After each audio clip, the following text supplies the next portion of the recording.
Hi, everyone.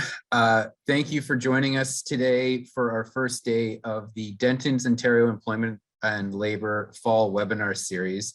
My name is Andy Pushalik. I'm the practice group leader here for the Toronto office's Labor and Employment Group.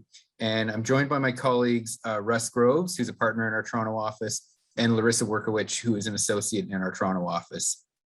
So we're really happy to have so many people joining us as we kick off what is now the second year that we've done this, where we've converted our in-person fall webinar or client seminar to a webinar that's going to be held over the next 3 days over the noon hours. So today, Russ is going to start us off with what remains a very hot button issue for employers and for our society in general, mandatory workplace vaccination policies. And so Russ will be taking you through some of the legal issues that employers are encountering and some strategies on how to deal with that. Then I'm going to take you through some case law updates on wrongful dismissal settlements and some strategies that hopefully you'll be able to use as you're dealing with your own litigation. We have noticed an uptick in litigation, and given what the reporting is about the many employers who are considering dismissing employees who do not comply with mandatory vaccination policies, this could be another area that you're going to want to keep a close eye on. And finally, Larissa is going to review the obligations imposed on federally regulated employers as a result of the Pay Equity Act coming into force.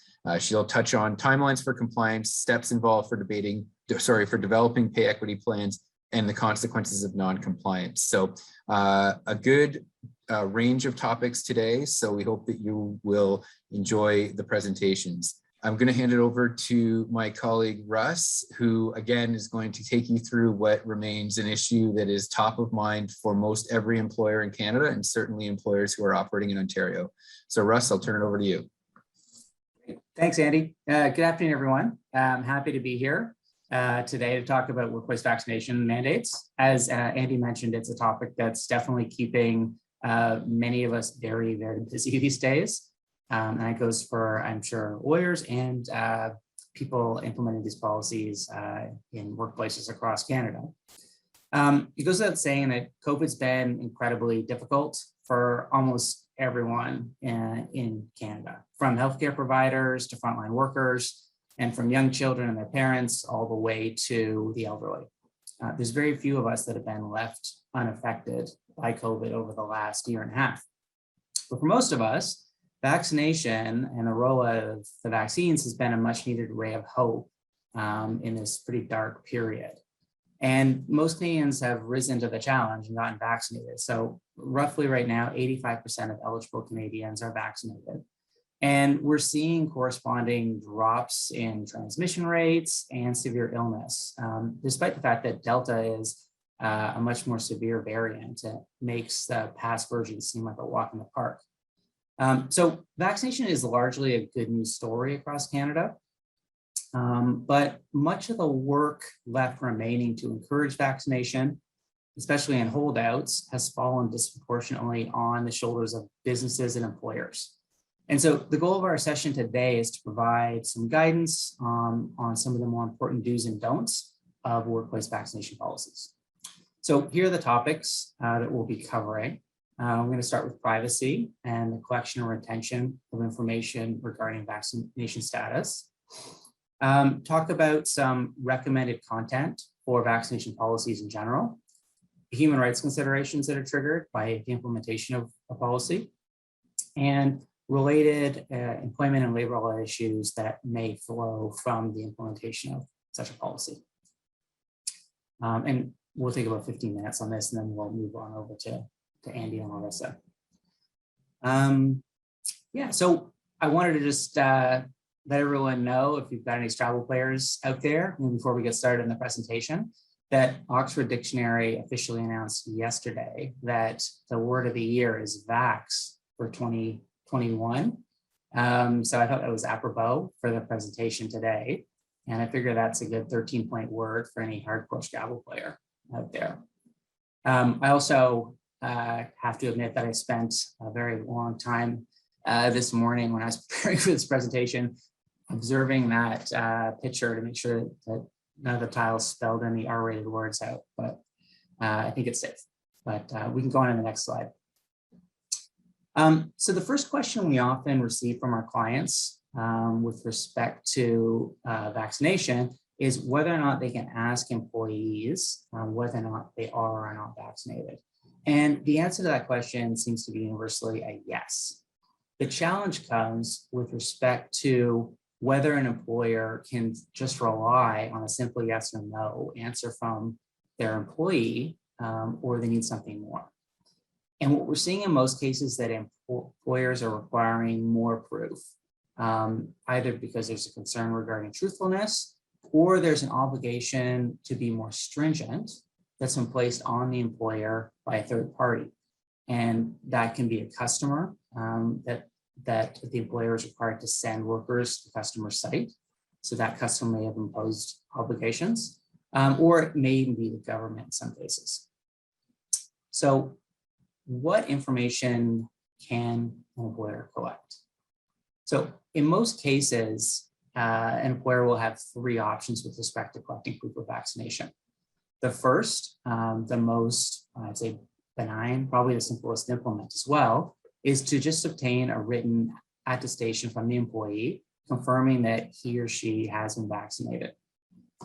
The second would be to require employees to show proof of vaccination status, either in person or over a video call, to prove vaccination status, but the employer won't retain a copy. So it's a bit of a happy middle ground, because the next option would be to actually request and retain proof of vaccination status from each employee. So there's no one size fits all approach for these options. In some cases, it's very easy to roll out a check, a visual check of vaccine status where the record isn't kept. But for a very large employer, that might be difficult to actually handle the logistics of that approach. But generally, we're saying less is more, as with all privacy issues. So we recommend that you go with the least intrusive option that will meet your needs. And in terms of retention, the general guidance is that this information should be retained only for the duration necessary. And in this case, it would be the length of the pandemic or the period when vaccine policies are generally required within workplaces. Now, that's rather open-ended, and what I suspect is the need for this and the pandemic will sort of fade away over a long period of time as opposed to disappear. So it's something to consider with respect to these policies when you're drafting them is how you review that with respect to retention. Moving on to requirements for COVID-19 vaccination policies. So some employers in Canada are currently required to implement a vaccination policy, but it'll depend on the sector and the jurisdiction. A notable example would be federally regulated employees in the transportation sector are now required to be vaccinated. And I note that in Ontario, the provincial government has passed legislation that permits local health departments to implement a requirement for vaccine policies in local businesses once the local health department has consulted with the chief medical officer. That legislation largely passed under the radar. And up until recently, it appeared that there hadn't been any local health departments that had availed themselves of that process. But we learned in the last few days that both Milton and Hamilton have done the consultation required and are now requiring vaccination policies of employers in those regions. And I believe the threshold is up needing to have 100 employees on site. But look for more information from us in the coming days on that, because it's a bit of a developing story. Like I said, in most cases, the government hasn't stepped in to require workplace vaccination policies, and it's really fallen on the employers to implement. So there's some points here on the slide with respect to what we recommend to be in the policy. First, you need a clear statement regarding the purpose of the policy and reference any authority for the collection of the information. You need to have a really clear definition of what constitutes fully vaccinated for the purpose of the policy. And most employers are saying, 2 doses of the 2-dose vaccine plus the requisite waiting time for the vaccine to become effective, fully effective. There should be detailed information about how vaccination status will be confirmed, possible actions that might be taken with respect to employees that haven't been vaccinated, statements with respect to how vaccine information in terms of status will be stored, shared with third parties such as customers, and when and if the information will be destroyed. And finally, there should be a clear process set out that indicates the accommodation process that will be available for individuals who claim they can't be vaccinated based on human rights considerations. And one other factor to consider when you're implementing policy is there needs to be some lead time to allow employees who aren't vaccinated to become vaccinated. So that can potentially take up to two months or more. So you need to build that into the policy.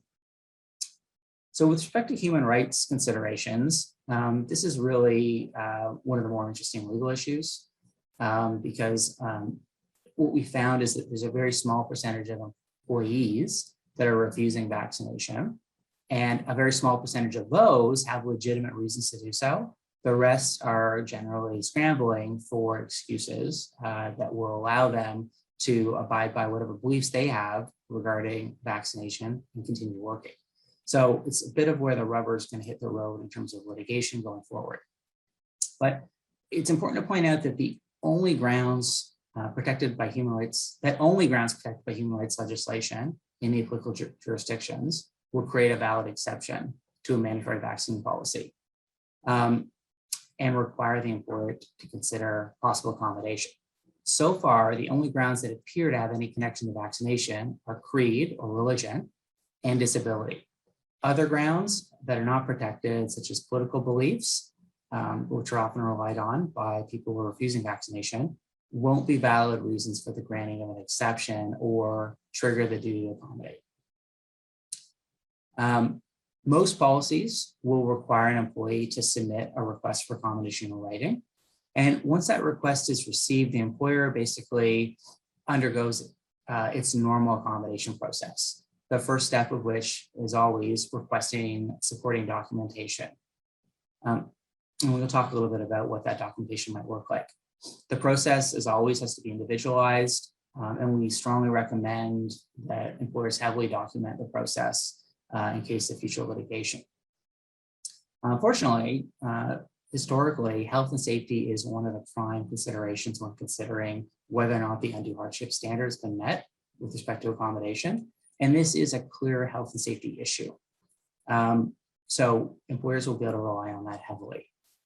And the really important point, which is going to be the topic of conversation with a lot of employees that are requesting exemptions, is that the accommodation for someone who has a bona fide exception won't be that they can attend work as they normally did before with vaccinated employees with no other measures. That's likely to be undue hardship in most employment situations. So what we're seeing is the accommodations offered is an unpaid leave of absence until it's safe for the employee to return to work, regular testing, or work from home.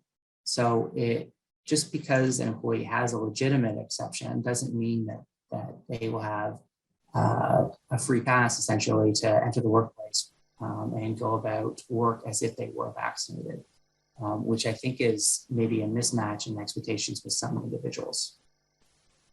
So in terms of medical exceptions, the Ontario Human Rights Commission has provided some guidance on this, and they've set out the different types of medical professionals that can issue written documentation to support an exception, but it's pretty vague. The Ontario Ministry of Health has stepped up and produced a document for medical professionals that's available on the web that sets out the specific types of medical conditions that will trigger an exception. And they said that true medical exemptions are expected to be infrequent and should be supported by expert consultation. So it's only in those rare circumstances should a doctor be or a nurse practitioner be issuing a note saying that an employee is exempt. And the Ministry of Health is going so far as to say in those cases, the individual should be referred to specialists to see if there's any way around the limitations. So it's not going to be an easy exception to get. With respect to religious exemptions, individuals have been advancing the argument that their religion is preventing them from taking the vaccine, either because of the taking of an injection, the existence of the mandate itself, or the way the vaccine is manufactured.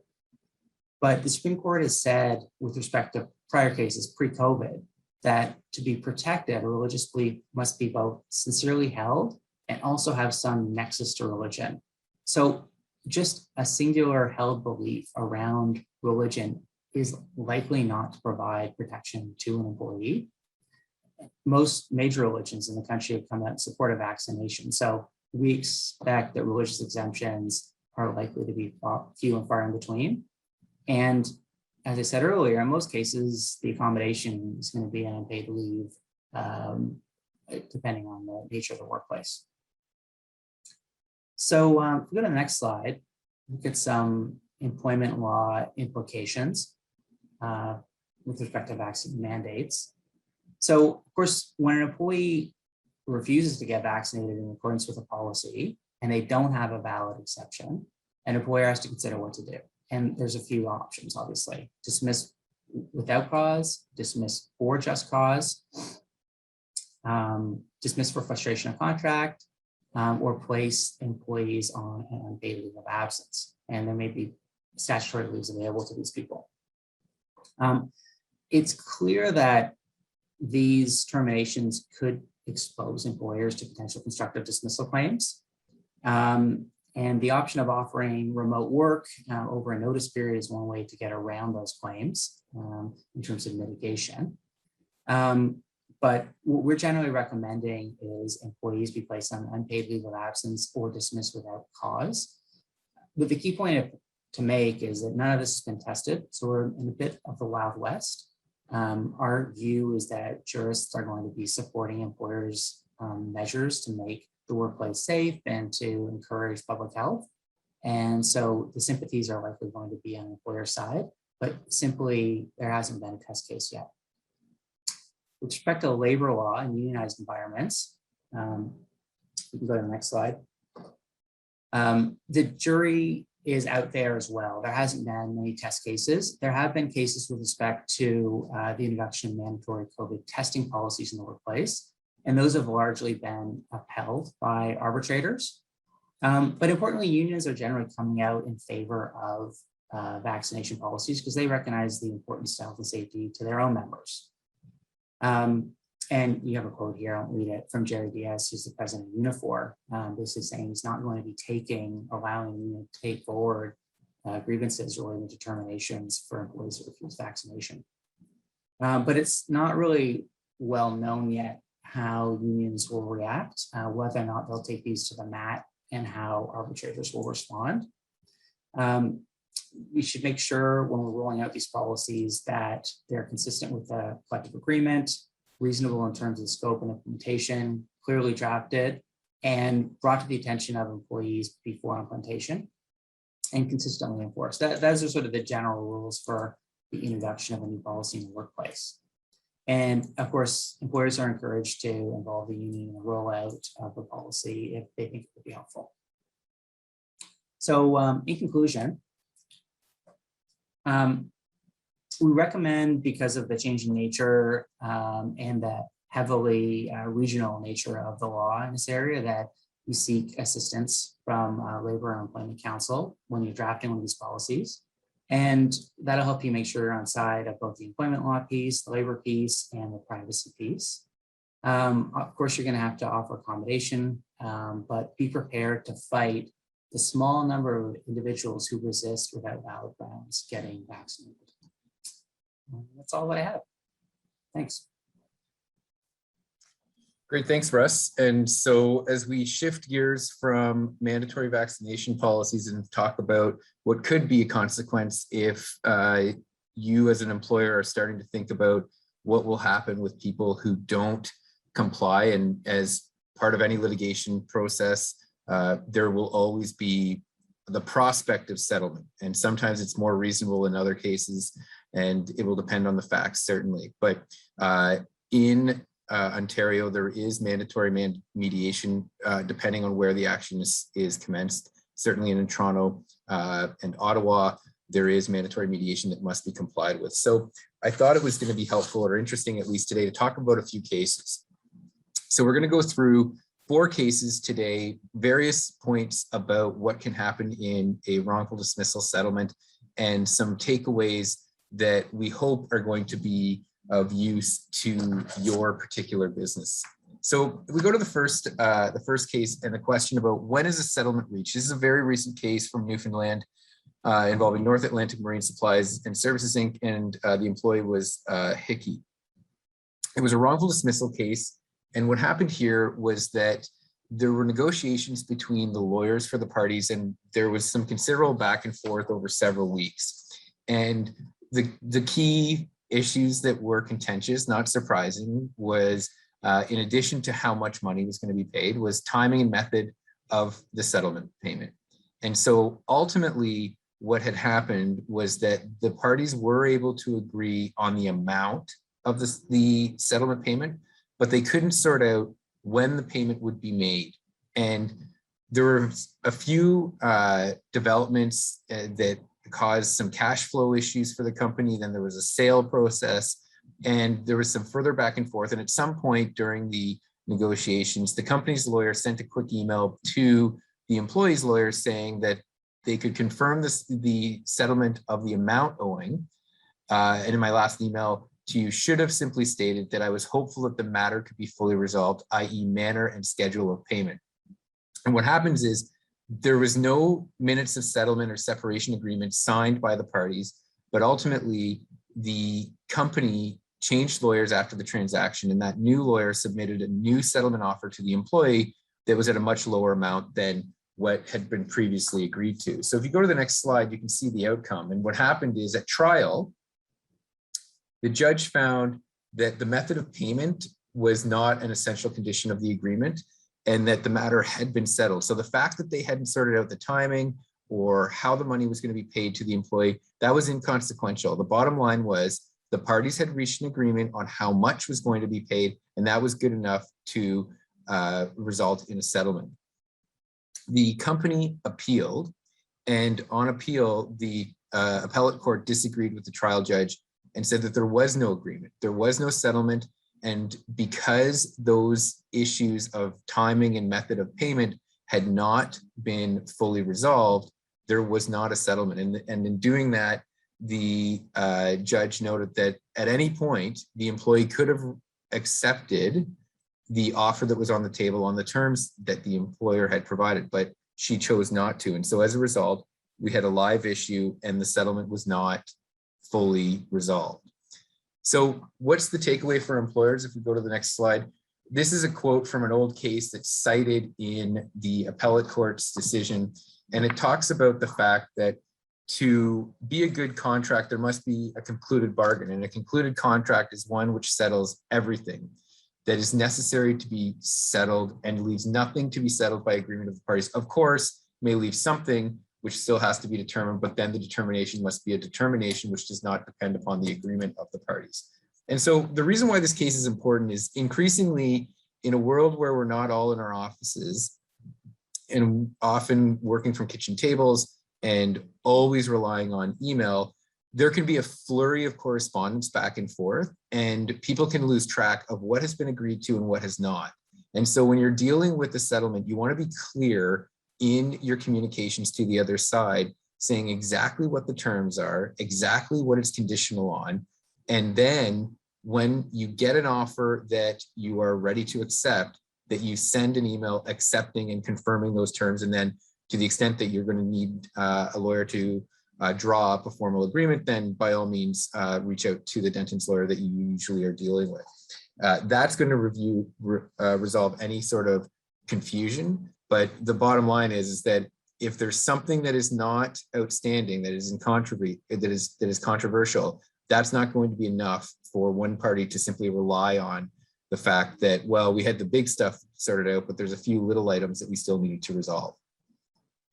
Next case is actually a case that you may have seen in a previous presentation that I've done a few years ago, and it remains a really good example about confidentiality, because so often we are very concerned, both for our clients and clients are concerned because they're sensitive matters and they don't want to have some sort of precedent that's going to be set depending on how you've dealt with a particular facts or circumstance.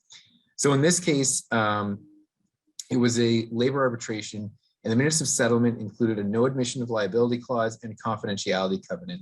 In addition to the confidentiality covenant, there was a clause, and you sometimes see this, about how parties should be responding if they were asked, well, what happened in this matter? How was it resolved? And in this case, the way that the parties agreed that they would deal with that type of an inquiry was that the minutes of settlement stated, if asked, the parties would indicate that the matters in dispute proceeded to mediation and were resolved, and they will confine the remarks to this statement.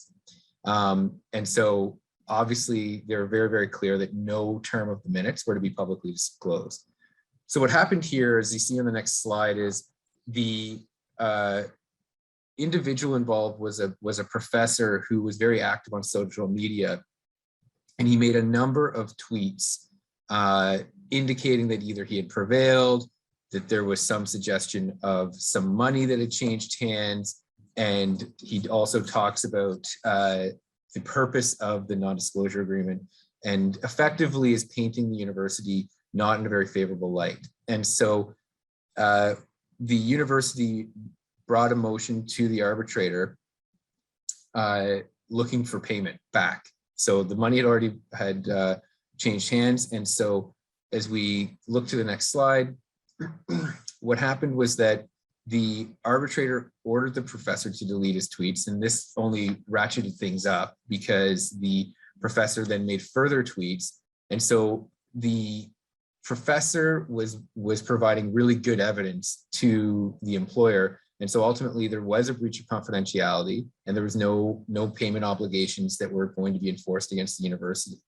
And so if you go to the next slide, the key takeaway here is confidentiality provisions do have teeth, and it's very important that they're drafted clearly, and that if you are worried or you are concerned or you think that someone has breached it, that you monitor that situation and you get the evidence that you need, and then if necessary, you'll bring a motion, and you're either going to look to be relieved of future payment obligations, or if you've been denied the benefit of the bargain that you struck, i.e. that this was supposed to be a fully confidential without prejudice settlement, then you may be able to get the employee to have to pay back the amounts that have already been paid.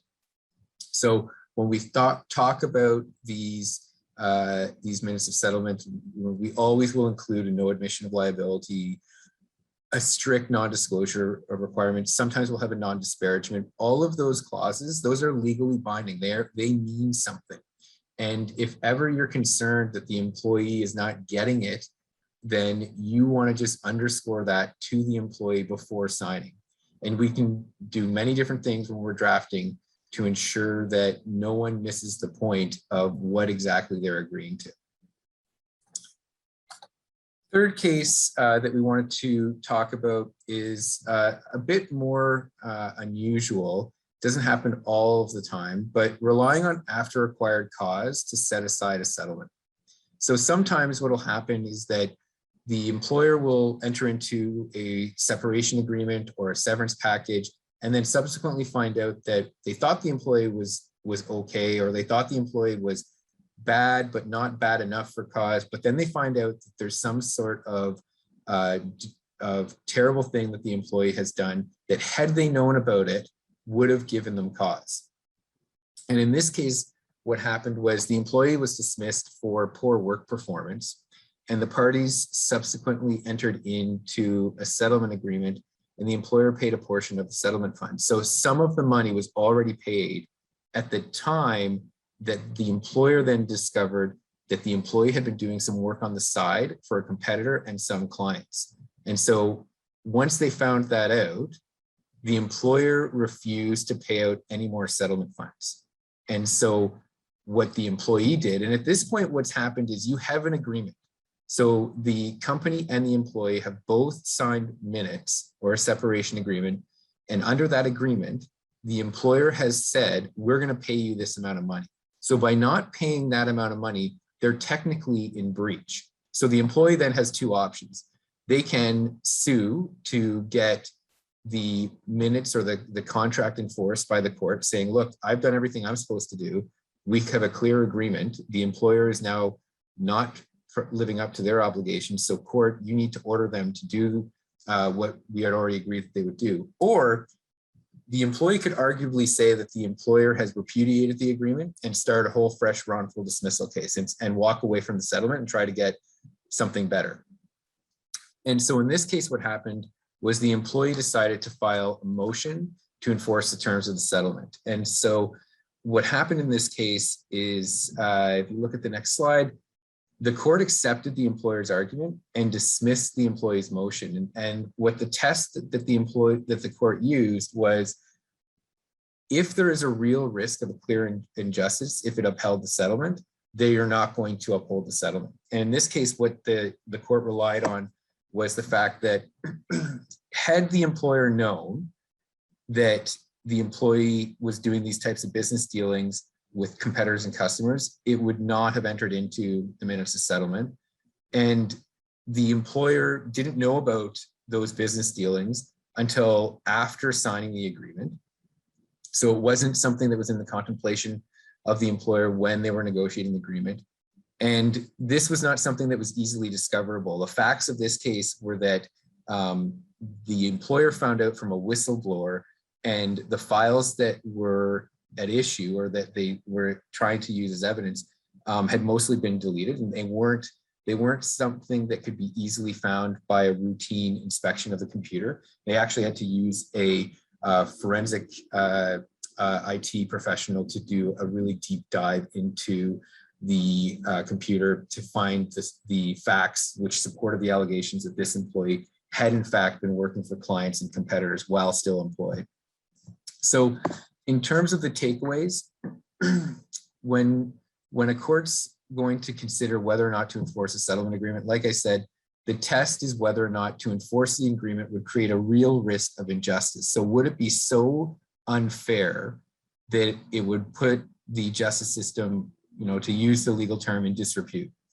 But when you're doing this type of a case, you want to have strong evidence. You want to be able to show that you have evidence that you didn't know at the time you were negotiating, and that it is of such a nature that, like I said earlier, would create a real risk of injustice if they were now going to be able to have an agreement that was arguably negotiated in bad faith, because it would create this real risk of injustice. So again, this is certainly going to be something that you always want to keep in the back of your mind. Do these cases come up often? No, they're usually quite rare, but they do come up, and it can be a real struggle. And that is why you want to, where you have the good cases, to bring them forward and to fight it out. The last case that we wanted to talk about, or that I wanted to talk about today, was a really recent case from the Ontario Superior Court of Justice. And that case involves the impact of Rule 49 offers. So Rule 49 offers, that is a mechanism in our rules of court, which are intended to encourage parties to settle and not waste judicial resources. And so what happens when a defendant, and so most times the employer will be the defendant in a wrongful dismissal case, the rules of civil procedure provide that where the plaintiff, so the employee, recovers less than what the employer has offered, then the plaintiff is going to be entitled to what we call partial indemnity costs to the date of that offer. And then the employer, the defendant employer, will be entitled to their costs thereafter, unless the court orders otherwise. Now, there are a whole bunch of rules about what qualifies as a Rule 49 offer. You can't just simply rely on the termination letter offer that you provided. There's some clear rules that need to be applied. But if you use this mechanism right, then there can be an important benefit to the employer, and it can also serve as a real fact to discourage future litigation. And that's what happened here. So at trial, the employee won 8 months notice, which worked out to being about $97,500. But almost immediately when this action commenced, and before even the employer had filed their statement of defense, the employer tabled a Rule 49 offer for $107,000. So the employee actually recovered less than what the employer had offered. And this was several years before this matter was actually heard. So needless to say, the facts were not on the employee's side because they'd gone through a very extensive period of litigation, all for an outcome that was less than what the employer had offered right at the very beginning. So this is probably as strong a case for a Rule 49 offer and the cost consequences that can attach that you're going to find. And what happened here was that because the employee had rejected this offer in such an early stage of the litigation, the employee, even though they had won 8 months notice, was required to pay the employer $27,000 in costs. So that decision, that judgment of $97,500 now goes down to $70,500, and then they still have to pay their own lawyer, because ordinarily the way that the costs will work in the litigation is that the loser pays. So ordinarily the employee would be getting at least a proportion of their costs reimbursed by the employer. So you can see that $97,500 judgment was probably gobbled up in large part to however much money the employee was going to actually have to pay their own lawyer, coupled with the fact that they also had to pay the costs or a portion of the cost of the employer in this case. So the clear takeaway as we go to the last slide is that these Rule 49 settlement offers can be very effective, and you want to make sure that you structure them well, that they're strategically in a way that you're getting to that point where it's going to make the employee really think about whether they want to proceed. And in this case, Justice Akbarali did not have a lot of patience for what had happened and said that the policy behind encouraging parties to consider seriously offer to settle has application in this case. The plaintiff has a better offer in hand at a time when she had spent far, far less in costs than she has today. Her net recovery, had she taken the offer, would have been significantly better than it is at the end of the litigation. The parties in the court's resources would have been put to better use. The plaintiff's position on settlement was rigid. She was entitled to make the decisions she made, but the decisions have consequences. In this case, the likely consequences, if the defendant beat its offer to settle, were easy to discern. They are set out in Rule 49.10.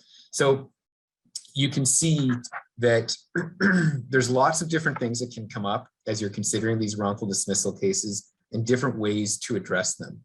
Certainly, there's going to be those cases that are going to cry out for settlement for any number of practical reasons, but then there are also going to be those cases where you're ready to draw a line in the sand and fight it out. And that's fine too. You want to just be strategic with your litigation and make sure that you're considering all avenues. And then once you get to a point where you are ready to negotiate a settlement, if that is in the best interest of the business, you want to make sure that it's papered off properly so that if anything does go awry in the months following the culmination of the settlement, you're going to be in a good position to either enforce the bargain that you had or throw it away and start the fight that maybe needs to be had. So with that, I'm going to turn it over to our final speaker, Larissa Werkowicz, who's going to talk about the new Federal Pay Equity Act. Thank you, Andy. And I'll try to keep this brief because I know that there's some questions that have been coming in and we want to save some time at the end for that. So for those of you that work at federally regulated workplaces, you've likely already heard about the new Pay Equity Act in the federal landscape. Or if you haven't, then it's a really good thing that you joined us today. Before I dive into the act itself, I do want to take a couple of moments just to give a high-level discussion of what pay equity is. Pay equity is known as equal pay for work of equal value. So we're all aware of the fact that there are a number of different jobs in the workplace. And the driving force behind pay equity legislation is ensuring that different jobs that are contributing the same value to the employer are receiving equal pay. So essentially what we're dealing with is an apples to oranges comparison. Pay equity is not equal pay for equal work, which is the phrase that I think is more commonly heard in discussions about equal pay. And equal pay for equal work is the idea of comparing similar jobs when men and women are doing the same work and ensuring equal pay. So that's the apples to apples comparison, but that's not what we're dealing with when we talk about pay equity. And years ago, the federal government decided that it was time to bring about, to use their words, a dramatic shift in how the right to pay equity is protected in federally regulated workplaces. So their idea was to introduce a regime for federally regulated workplaces with 10 or more employees, requiring those workplaces to establish a pay equity plan, eliminate differences in compensation identified as part of the process of developing that plan, and then maintaining that pay equity plan and reviewing it a minimum of every 5 years. And almost exactly 3 years ago to today, on October 29th, 2018, the federal government introduced their Pay Equity Act, which then received royal assent on December 13th, 2018. And now you might be thinking, Larissa, why are you talking about legislation that received royal assent 3 years ago? Well, the answer is spoiled with the slide, but essentially that legislation sat for about 3 years until this past August, when the Pay Equity Act finally came into force. And this, of course, triggered a number of obligations for those employers with 10 or more employees. So what are those obligations? Well, if we turn to the next slide, you'll see a broad overview of the obligations that are summarized. Essentially, they are to establish a pay equity committee if required by the Act, to post a notice of obligation within 60 days of the Act coming into force. So that deadline actually just passed this past weekend or this past Monday, and is something to keep in mind. Obligation to develop and post a pay equity plan within 3 years, to increase salaries of predominantly female job classes if in developing the pay equity plan, it's determined that there is a pay disparity between predominantly male and predominantly female job classes. Then there's the obligation of pay maintenance, reviewing and updating the plan every 5 years. And then finally, there are also reporting obligations included in the Act, including to the Pay Equity Commissioner, namely an annual statement. And in the approximately 10 to 12 minutes that I have left, I'm going to go over each of these obligations in greater detail with all of you. But before I do so, one interesting thing that I do want to flag for everyone listening is that the Pay Equity Act, it applies to employers, but it also includes a mechanism through which multiple employers can opt into creating what's referred to in the legislation as a group of employers, and they can apply to the Pay Equity Commissioner to do so.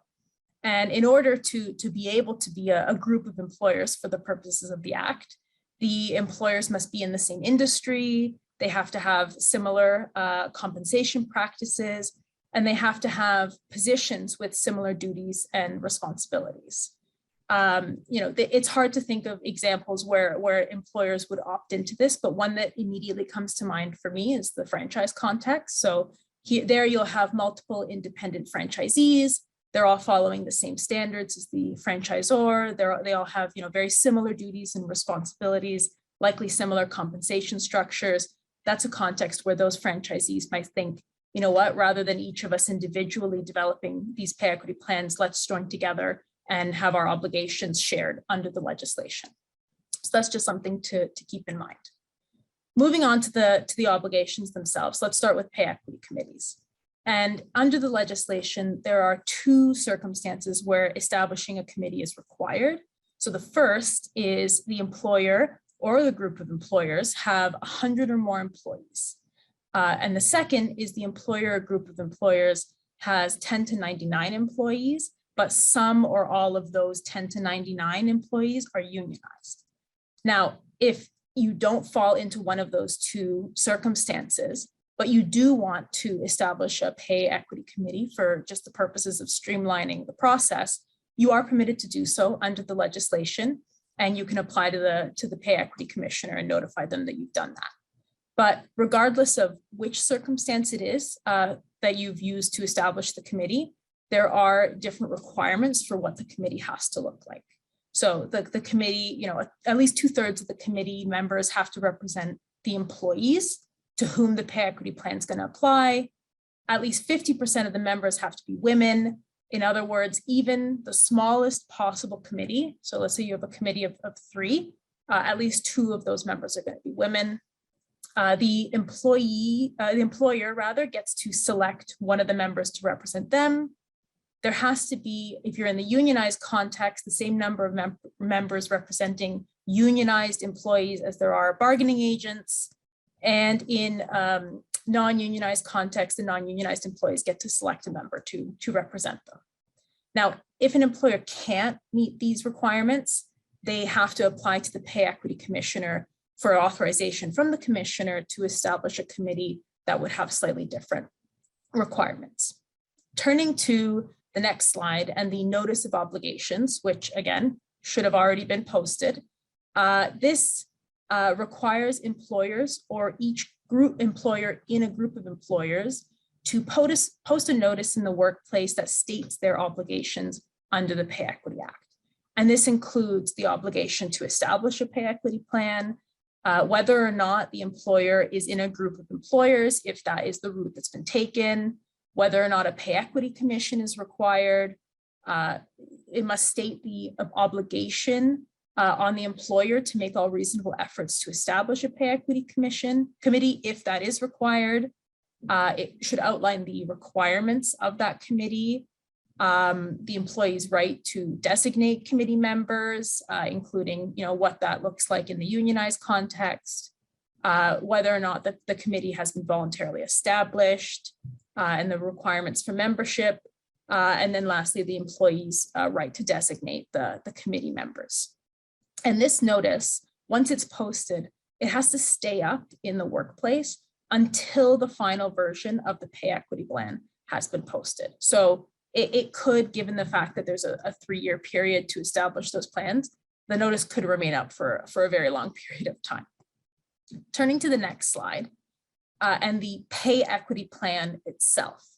As I noted, the pay equity plan has to be established by the 3rd anniversary of the act coming into force. So that deadline, for those of you that this would apply to, is August 31st, 2024. And I'd recommend writing that down. And by that date, employers or each employer in the group of employers will need to post the final version of their pay equity plan. And now you might be thinking, how do I do that? Well, I'm going to try and go over the long and detailed process at a high level as best as I can. But essentially, once the pay equity committee has been established, if it is required, or if not, then the employer will take these steps. The first step is identify the job classes of the positions that are occupied by employees to whom the pay equity plan is going to apply. And once that's been done, once you've identified the job classes, then the next step is to determine which of the job classes that you've identified are predominantly female and which of them are predominantly male. And if there is at least one predominantly female and one predominantly male job class, then you have to look at the value of the work that's being performed in each of those predominantly male and predominantly female job classes. And once that's done, then the compensation associated with each of those job classes is calculated and compared. And if there is, after all that, a determination that there is a difference in compensation between the job classes, then the predominantly female job classes compensation must be increased. And in undertaking the process that I just described, you as the employer or the pay equity committee are going to be gathering a lot of information, and that's the information that's going to go into the pay equity plan. So you'll see on the slide that's on the screen now, some of the information that has to be included in the pay equity plan requirements, and it tracks a lot of what it is that I've already outlined as the process, and this slide now as well. And this information includes, what has to be in the pay equity plan. And so by the end of the 3-year period, after you've gone through all of those steps that I described at a high level, and of course, the legislation will summarize in greater detail, then you're going to have your pay equity plan. But of course, the process doesn't end here. So if we turn to the next slide, once the draft pay equity plan has been established, the Pay Equity Act requires that the employer or pay equity committee post the draft plan for comment from employees. And employees then have 60 days to provide their written comments on the pay equity plan. And then the Act requires the employer to consider these comments when preparing that final version of the pay equity plan. And then after those comments are considered and the pay equity plan is finalized, if we turn to the next slide, oh, sorry, yeah, there we go. Then you have to consider, what the outcome is of the development of the pay equity plan and what it says about the compensation between the predominantly female and the predominantly male job classes. And if a payment increase is required, then that increase has to be implemented the day after the 3rd anniversary of the Pay Equity Act coming into force. So this means that deadline for the pay increases is September 1st, 2024. Now, for some employers, the increases that are required might be very substantial. Unfortunately, the Federal Pay Equity Act does anticipate this and doesn't want to put employers in a situation where complying with the legislation is going to, require them to bankrupt themselves. So if the increase that's required equals 1% or more of the employer's payroll for the year immediately preceding the year in which the final pay equity plan was posted, the Act allows the employer to opt into a phased process through which the increase will be implemented over a set period of time. And that could make things a little easier and help ease the burden of that. So if we turn to the next slide, now that everything's been finalized, now that any payment increases have been made, what next? Well, the plan will need to be maintained, and the maintenance requirements prescribed in the Act do follow a very similar process to the steps that are taken with respect to actually putting together the first plan. So this includes with respect to information gathering, timelines and notices, even that idea of employee comments in the period for that. All of that is required as part of the plan maintenance, and that's developed in the legislation itself. So once you or the committee have gone through this process once, ideally you should be able to do it all over again, and you will have to do it all over again at least every 5 years. And on top of that, there's the reporting obligations to the Pay Equity Commissioner, and that has to be done on or before June 30th of every year. And so in the last minute or two that I have left, I want to go over some final considerations and tips. So if you look at the slide, the first thing to remember is that there are serious consequences prescribed in the Act for noncompliance. And employers that fail to comply with their obligations could face maximum penalties ranging from $30,000 to $50,000. So it's important to take the time now, review the legislation carefully, and ensure that you are complying with the different steps, timelines, and requirements that have been prescribed. In addition to these penalties, there is a complaint mechanism contemplated in the legislation where noncompliance with the Act can be reported to the Pay Equity Commissioner. And there are also circumstances where any complaints that are reported can be referred to the Canadian Human Rights Tribunal for adjudication. So that's something to keep in mind. And so in light of these obligations that I've reviewed and the serious consequences that could come from noncompliance, my parting recommendation to everyone that's listening today is get started on this process right away, as soon as possible. Give yourself plenty of time to consider the legislation, understand your obligations, meet the deadlines that are prescribed, and take advantage of this 3-year period that's been provided to develop those pay equity plans properly ensure you have given that time for employee comment and have that buffer time afterwards to review and implement any changes. And so as a first step, start collecting that data, the data that's going to be required for putting together the plan, data about compensation, data about job classes. Make sure that you have everything prepared now so that the process over the next 3-year period and then beyond is as smooth as possible for you. And that's all that I have. So I'm going to turn it back to Andy now for our Q&A. Great. So thanks to Larissa and to Russ for their presentations, and thanks to everyone else who has been listening so attentively.